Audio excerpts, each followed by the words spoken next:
Hello, my name is attorney Gabriel Carrera, and welcome to my in the car video blog. I'm on my way to work. Hi ho, hi ho. It's off to work I go. I know it's corny, but today is a crazy day in the legal world.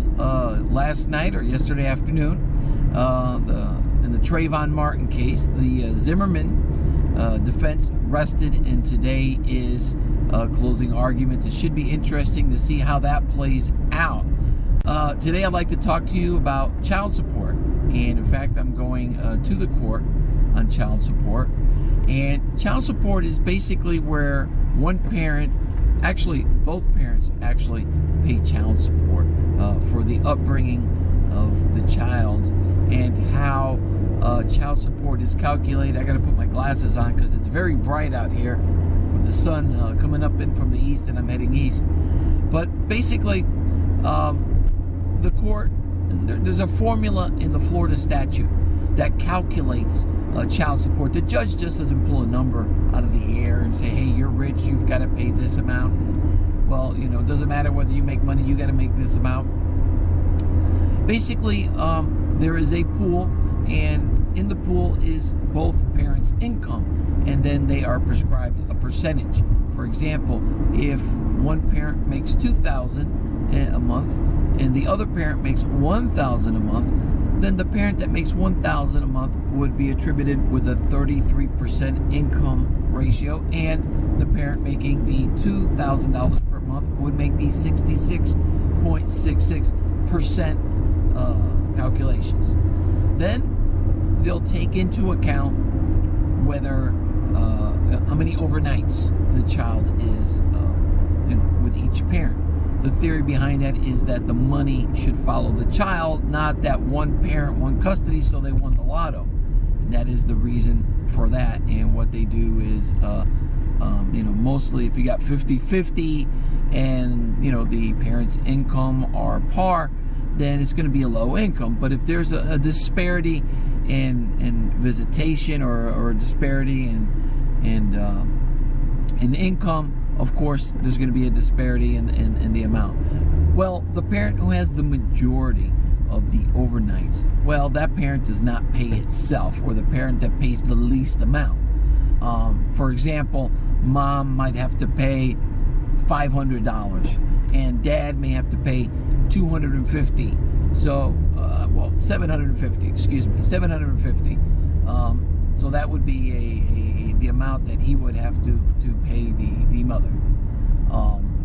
Now, there are other factors, daycare, health insurance that works into the formula.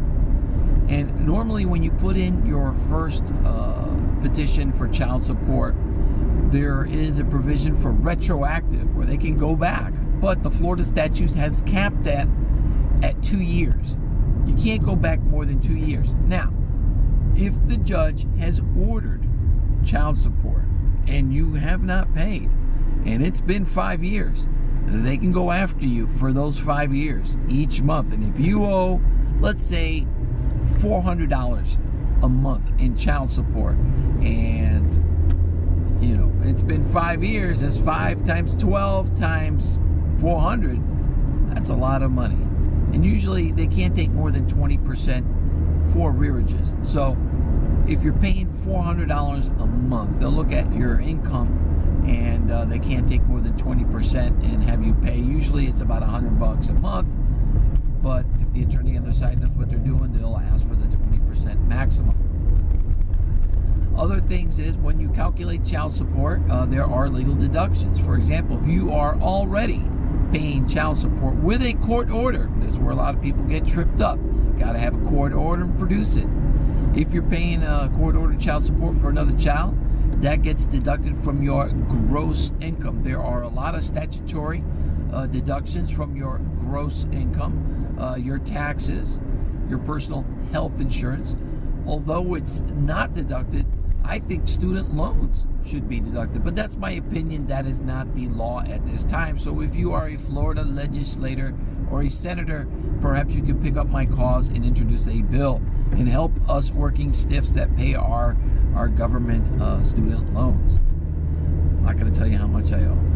And then, well, I'm getting into the downtown area, and it's getting pretty hairy, and people are trying to get to work. Get in this lane here. So, after the legal deductions, you have your net income. Now, on your financial affidavit that you supply, when you see the net income, that is the amount that is used to calculate child support.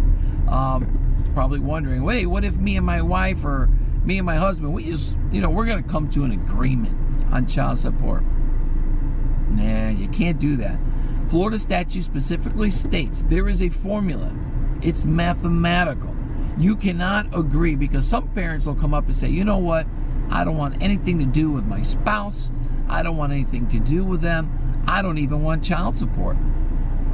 So I don't want to see you again, but I'm going to keep the child. Well, that's not in the child's best interest, and that is the standard that the court uses, the child's best interest. Because, look, it's not the child's fault that you and your spouse had a falling out, and you never got married, or you did get married and you got divorced, and perhaps you don't want to see your spouse anymore, but your child needs that money to live, to increase its lifestyle, its quality of life, and of course, I'm sure you could use some help if you're on the receiving end, and I know that you want to support your child because you love your child, and it's in the best interest of everybody. Now, if you ever apply for food stamps or any social aid or welfare, the Florida Department of Children and Family Services will have you go down to the Commercial Boulevard in Broward County if you are applying in the Fort Lauderdale or the Broward County area, and they'll have you fill out an affidavit. And usually if the father's not around, they'll say, hey, where's the father? Well, I don't know where he is. Well, they'll try to find out where he is. And what they'll do is they'll go ahead and do child support proceedings. And normally you have to pay through the state depository unit. I got something in my eye here. And have to pay through the state depository unit. And from them forward, they can only go back 2 years. I think I explained that earlier. And, what can I tell you? They will collect on the child support. That is the Pam Bondi, the state attorney's office that prosecutes those cases.